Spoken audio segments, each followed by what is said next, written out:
Le réseau des femmes leaders pour le développement, RFLD en abrégé, a vu le jour en 2010. Il s'agit d'une organisation membre régionale basée en Afrique de l'Ouest qui travaille avec 470 membres issus de plus de 60 organisations membres dirigées par des femmes dans 27 pays pour promouvoir et protéger les droits des femmes, des jeunes et les femmes et assurer leur participation aux sphères de prise de décision. Mesdames et messieurs, opérant dans toute l'Afrique subsaharienne, RFLD dispose d'un vaste réseau d'OSC de partenaires gouvernementaux et de réseaux régionaux qui, en tout cas, nous permettent d'influencer l'environnement favorable aux droits des femmes. Dans le rang, justement, mesdames et messieurs, de ces partenaires, nous allons piocher quelques-uns afin d'aborder avec vous des questions ayant rapport à la femme, son autonomisation, son indépendance, sinon que sais-je encore, mesdames et messieurs, son épanouissement aussi.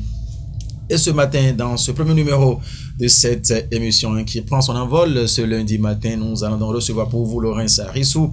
Laurence Harissou, c'est donc elle qui est la directrice exécutive de l'ONG SEED, entendez Solidarité et Initiative pour un développement durable, membre justement du RFLD. Elle est déjà bien présente dans ce studio avec nous. Laurence Harissou, bonjour. Bonjour monsieur le journaliste et bonjour aux téléspectateurs de National TV. Merci de répondre à cette invitation. C'est un plaisir. Avec vous, comme je l'ai dit à l'instant, nous allons parler de la femme dans son ensemble. Tout de suite, je vais vous prendre d'abord au vif, RFLD. Vous avez entendu parler de ça certainement. Cela vous dit? Merci beaucoup monsieur le journaliste et comme vous l'avez su bien le dire dans votre introduction, je suis la directrice exécutive de SEED et SEED est membre de ce réseau panafricain-là qui a à son actif près de 500 organisations membres, dont SEED ONG. Voilà. Merci beaucoup à vous. Sur ce plateau, nous allons développer le thème plaidoyer juridique et tenir les auteurs de violences responsables. Pour vous, quel regard portez-vous aujourd'hui sur la manière dont le RFLD justement travaille pour le développement et l'épanouissement de la femme en ce 21e siècle? Merci. Alors, par rapport à mon regard, je dirais que le RFLD, c'est ce réseau-là qui travaille pour de forts impacts positifs en menant plusieurs actions de plaidoyer au niveau national et au niveau régional, en appuyant matériellement, techniquement et financièrement les organisations membres de ce réseau-là pour que l'impact soit davantage grand et pour qu'on puisse réellement agir sur la cause et contribuer à la réduction des violences faites aux filles et aux femmes de façon durable. J'ajoute surtout de façon durable parce que c'est le but de cette action. Si ce n'est pas durable, si ce n'est pas continuel, les mauvaises actions vont revenir et ce serait comme un cercle perpétuel qui ne finira pas. Donc c'est le travail que fait ce réseau-là est vraiment salutaire et nous autres partenaires ou membres sommes vraiment fiers que ce réseau-là puisse avoir sa source dans le Bénin, puisse être un réseau béninois à la base. Voilà. Merci beaucoup à vous pour ce regard. Alors, vous ne restez pas sans savoir qu'aujourd'hui, ce qui fait monnaie courante, c'est la violence faite aux femmes. Laurence Harissou, en votre qualité de femme battante, responsable de ONG, vous qui luttez au quotidien au milieu des femmes, vous êtes dans la société, vous voyez un peu comment les choses se passent aujourd'hui. Dites-nous un peu comment vous percevez ce fléau. Bon, je dirais d'abord que la violence faite aux filles ou aux femmes, c'est une chose courante en Afrique, dans le monde en général et en Afrique en particulier. Et puisque nous sommes au Bénin, le Bénin n'est pas en marge. Alors, de mon point de vue, comment est-ce que je perçois ce fléau-là? Je dirais que c'est un fléau qui perdure et qui prend de l'ampleur sous plusieurs ou même multiformes. Il y a les violences physiques, sexuelles, économiques, les violences domestiques, etc. Il y a même plusieurs typologies ou modes de violence qu'on ne pourra pas tout citer ici. Mais ce qui est inquiétant de nos jours, c'est qu'il y a des violences émergentes. Parlant par exemple des violences gynécologiques, des violences obstétricales, voilà, et également des violences liées à la gestion de la menstruation. Donc vous comprenez que outre les différentes formes de violence qui existaient, que nous connaissions déjà et dont nous menons des actions pour lutter et freiner, il y a d'autres violences émergentes qui sont en train de s'ajouter. Je ne vais pas dire que l'heure est grave, mais je dirais beaucoup plus de façon positive que l'heure est beaucoup plus à l'action.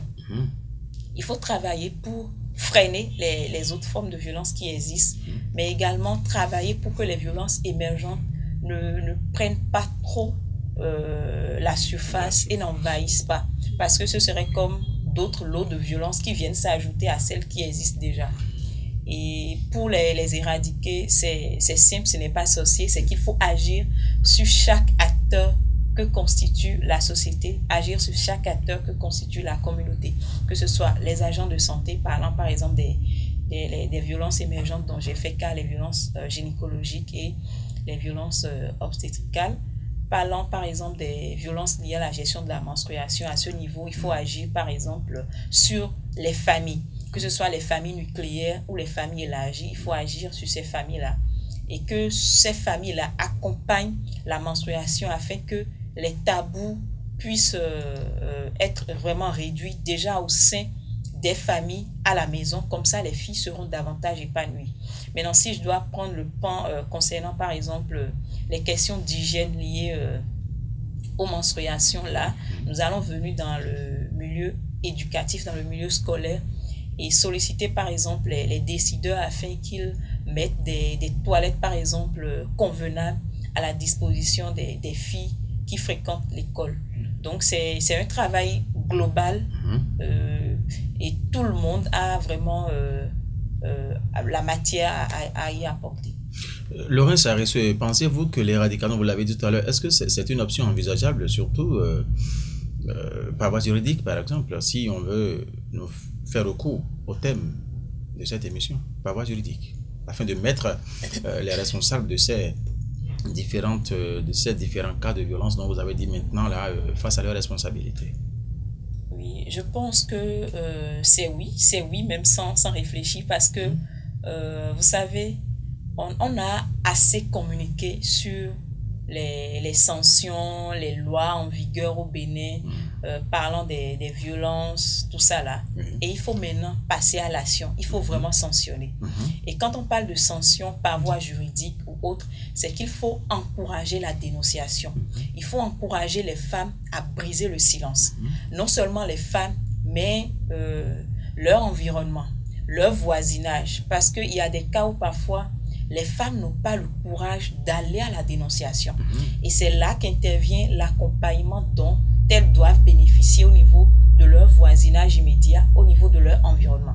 Lorsque la femme elle-même ne dénonce pas, dans son cadre environnant immédiat, d'autres peuvent dénoncer. Ce n'est pas lorsque les coups des violences physiques vont monter jusqu'à la femme va perdre la vie qu'il faut maintenant commencer par alerter les autorités compétentes. Donc, juridiquement, c'est vraiment une option. Et j'ajouterai que depuis 2018, puisque nous sommes en 2024, il y a le nouveau code pénal qui, juridiquement, a posé les bases en matière de sanctions pour les auteurs de violences. Donc, utiliser la voie juridique pour remédier à cela. Et d'un autre côté, veiller surtout à ne pas livrer, les auteurs de violence, quel que soit le type de violence, à la vindicte populaire. C'est là surtout qu'intervient l'option de la voie juridique, c'est-à-dire sanctionner les auteurs de violence en fonction de ce que disent les lois en vigueur au Bénin, se baser sur les textes pour les sanctionner et ne pas les livrer à la vindicte populaire. Donc, c'est la seule manière pour les mettre face à leurs responsabilités, ces auteurs de ces cas de violence. Alors, oui, allez-y. Oui, c'est la seule manière pour les mettre face aux actes néfastes qu'ils ont posés. Et comme je l'ai rappelé, j'ai d'abord commencé par notifier le fait qu'on a déjà sensibilisé et communiqué autour, même si nous savons très bien qu'il faut continuer par communiquer autour des différentes lois et textes qui existent dans les diverses langues locales du Bénin, toujours pour mieux amplifier les sanctions qui existent en la matière, pour les faire mieux connaître pas forcément aux hommes. Parce que quand on parle de violence, c'est vrai que les violences les plus courantes, c'est les cas où ce sont les hommes. C'est l'homme qui les exerce sur les femmes. Voilà, ce sont les hommes qui les exercent sur les femmes. Mais il y a aussi l'autre côté. Mais il y a aussi, voilà, merci. Il y a aussi l'autre côté qui vient, mais qui est rare. D'accord, qui est rare, qui n'est pas vraiment un pourcentage à trop considérer pour le moment. C'est pourquoi d'ailleurs il n'y a pas encore assez d'actions dans ce sens-là. Et il y a aussi les violences entre pairs. Ça peut être entre femmes, femmes. Ça peut être aussi entre hommes. Mais ce qui nous unit ici beaucoup plus et ce qui a plus d'ampleur et qui est inquiétant, ce sont les violences faites aux filles et aux femmes. Voilà. Lorraine Sarissou, selon vous, comment peut-on tenir responsable les auteurs ces cas de violence juridiquement parlant, bien sûr? Juridiquement parlant, comme je l'ai dit, il faut se baser sur les textes et lois en vigueur au Bénin pour les sanctionner. Et parlant des sanctions, les sanctions peuvent courir d'un simple délit à un meurtre. Et c'est des cas qu'on ne souhaite pas, même si nous savons que c'est des cas qui existent. Et ce que moi, je souhaiterais beaucoup plus, c'est que l'on communique aussi autour de ces sanctions-là. C'est-à-dire, quand il y a quelqu'un qui commet un acte d'agression sur une femme, il faut sanctionner et il faut communiquer autour. C'est-à-dire, notifier que une personne qu'on ne va peut-être pas mentionner pour des raisons peut-être de confidentialité en fonction des lois du numérique aujourd'hui, mais dire que dans telle contrée du Bénin, quelqu'un ou une personne, ça peut être un homme ou une personne d'un autre sexe, a exercé une violence sur une fille et que cette personne-là en a peut-être tel nombre d'années de prison pour avoir exercé ce type de violence-là sur la victime. Donc cela va aussi contribuer à communiquer, à informer davantage. Et les hommes ou les auteurs de violence, pas forcément les hommes, les auteurs de violence, je préfère ça entre griffes, sauront que vraiment c'est sanctionné.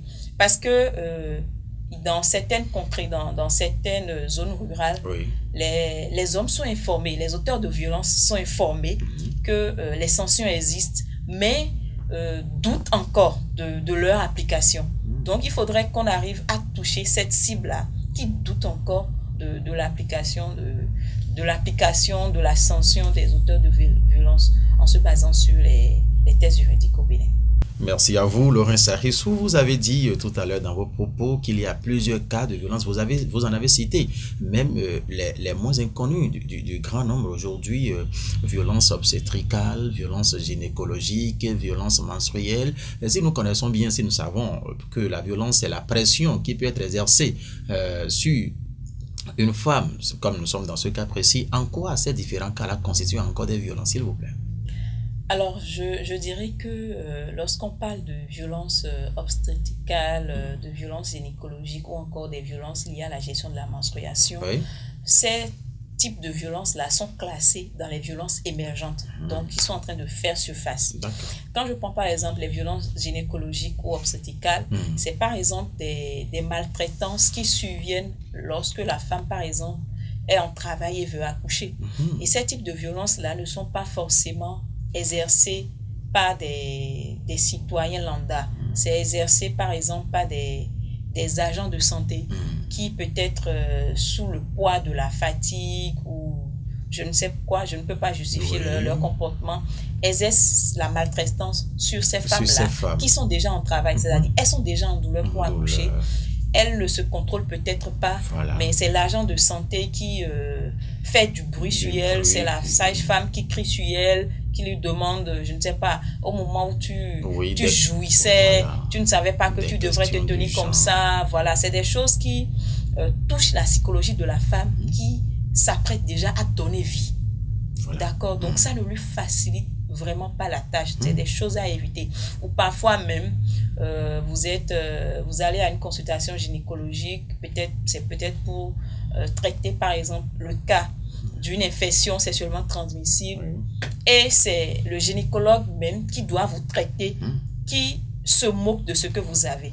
Alors que vous, peut-être en tant que fille, jeune fille ou en tant que femme, vous avez déjà brisé une barrière. Vous avez eu déjà le courage d'amener ou de vouloir extérioriser votre maladie à un expert du domaine de la santé. Spécialiste. Voilà, qui est censé vous apporter des solutions, voilà, des conseils. Oui. Voilà, un spécialiste du domaine de la santé qui est censé non seulement garder confidentialité professionnellement parlant, mais aussi vous accompagner vers la guérison. Parce que accompagner vers la guérison aussi, ça, lorsqu'on n'accueille pas très bien, lorsque c'est avec des injures, on accueille la patiente, la fille, ça agit sur sa psychologie et ça peut avoir des impacts sur elle.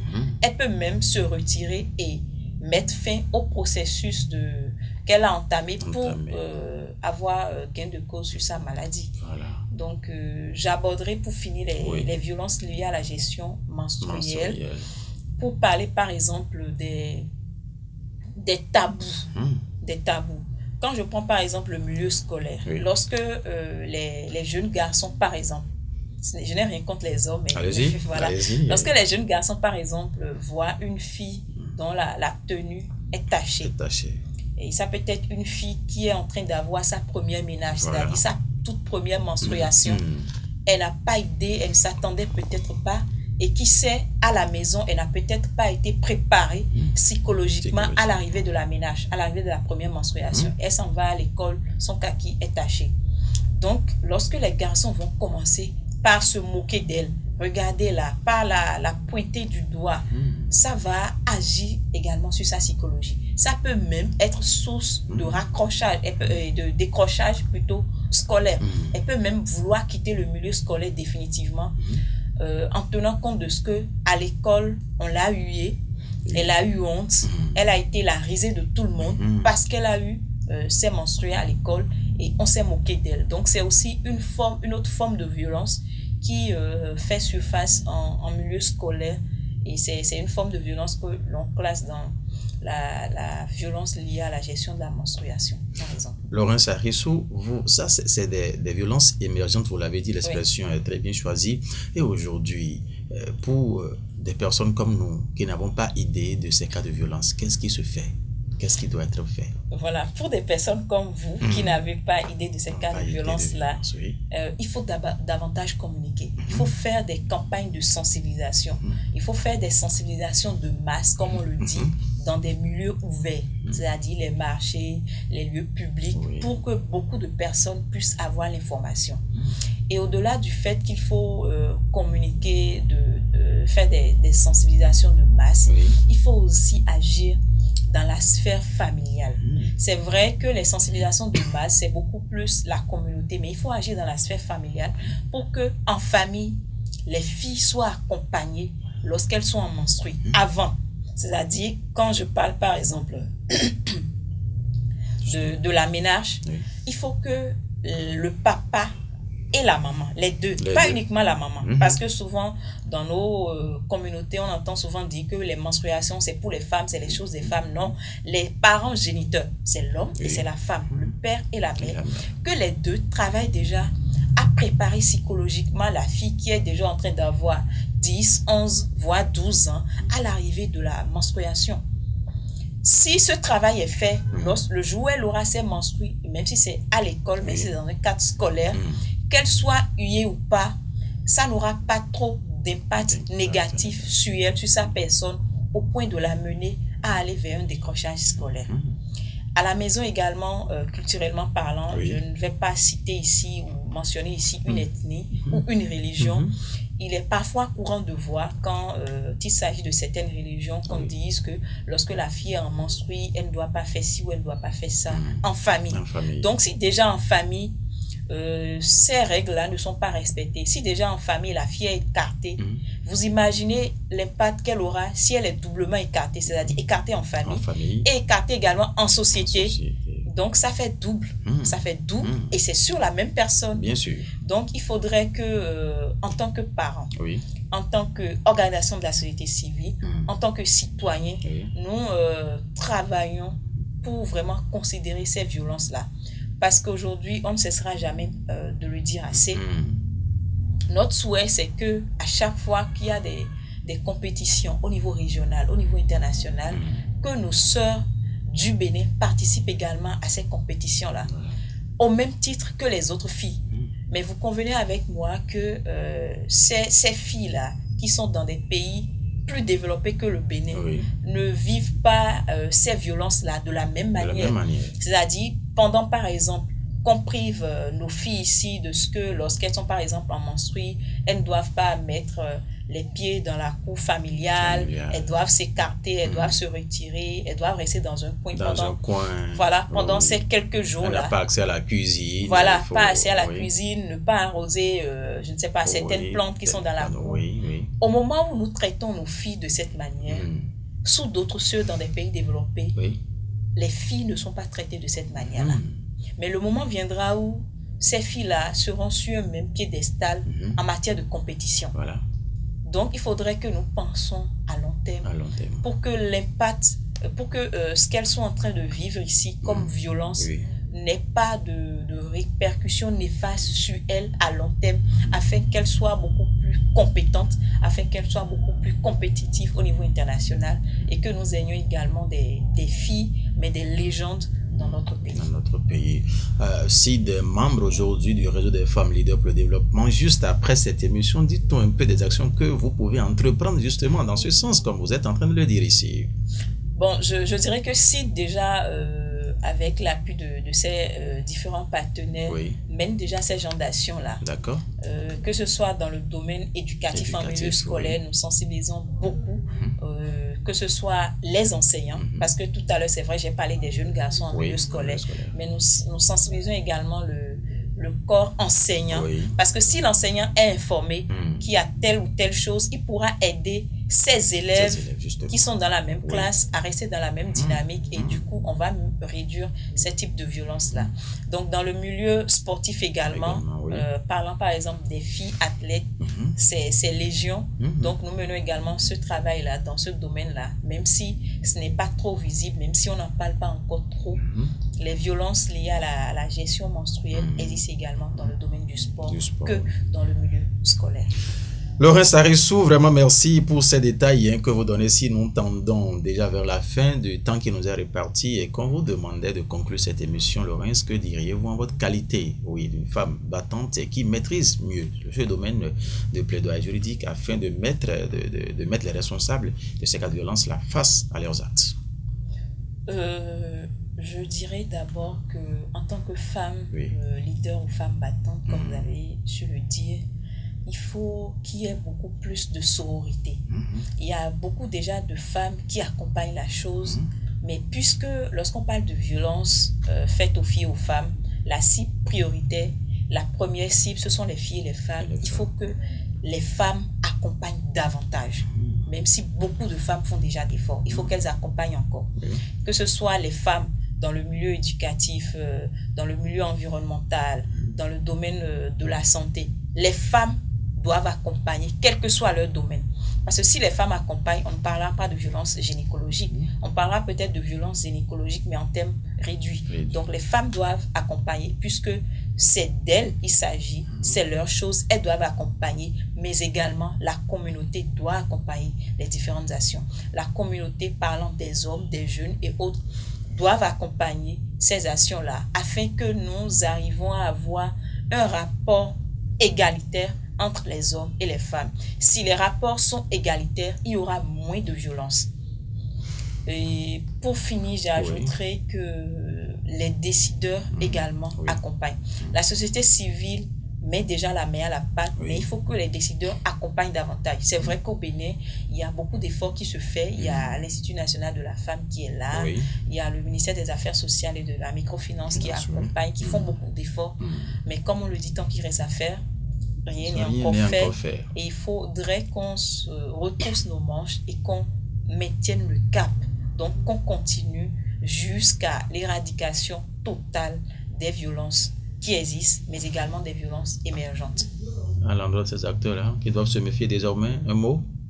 Des acteurs qui doivent se méfier. Oui, les acteurs de ces cas de violence, de ces différents cas de violence, vous avez... Ah, voilà, je dirais... à l'endroit des auteurs de violence ou à l'endroit des probables... Des présumés. Voilà. Des présumés auteurs de violence, que nul n'est censé ignorer la loi. Nous sommes dans un pays qui est gouverné par des tests, par des lois juridiquement parlant, il faut aller se renseigner. Parce qu'il y a des cas où, il y a des cas que l'on rencontre où les auteurs de violences se plaignent de ce qu'ils ne savent pas que ces types de lois-là existent. Voilà, donc qu'ils aillent se renseigner, qu'ils évitent juste d'être auteurs de violences, de viols ou autres, qu'ils arrêtent de porter les mains sur les femmes. Les violences économiques, nous n'en avons pas assez parlé, mais c'est aussi une autre forme de violence qui n'est pas émergente, mais qui existait depuis. Oui, qui existait depuis et qui peut même être le fil conducteur à une violence physique. Prendre l'argent chez femmes, c'est ça? Oui, gérer le fonds de commerce de la femme ou empêcher même la femme d'aller travailler. C'est une violence économique. La priver de ce que vous devez lui donner normalement, même si vous savez qu'elle est en position de faiblesse, peut-être qu'elle ne travaille pas encore ou qu'elle n'a pas d'emploi. Vous devez en tant que responsable chef de famille contribuer à son épanouissement. Et contribuer à l'épanouissement de la femme, c'est d'éviter d'exercer sur elle la violence économique. Voilà. Tant qu'il y a violence économique, c'est que son épanouissement est mis en cause. Hypothéqué. Voilà.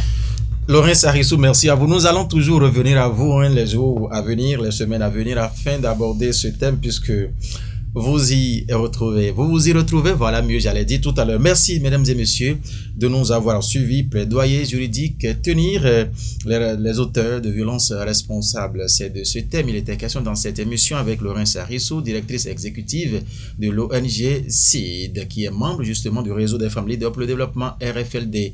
Vous avez donc eu idée claire, concise et précise de ce que c'est que la violence et ce qui attend justement ces présumés auteurs. Avec le temps, je l'ai dit tout à l'heure, nous allons donc la rappeler, va revenir dans ce studio afin d'aborder plusieurs autres sujets ayant rapport à l'épanouissement de la femme avec nous. Merci infiniment de nous avoir suivis. Guillaume Moukari, Sébastien Tchatia, ce sont eux qui sont restés derrière les caméras avec la résidente paterne pour mon nom.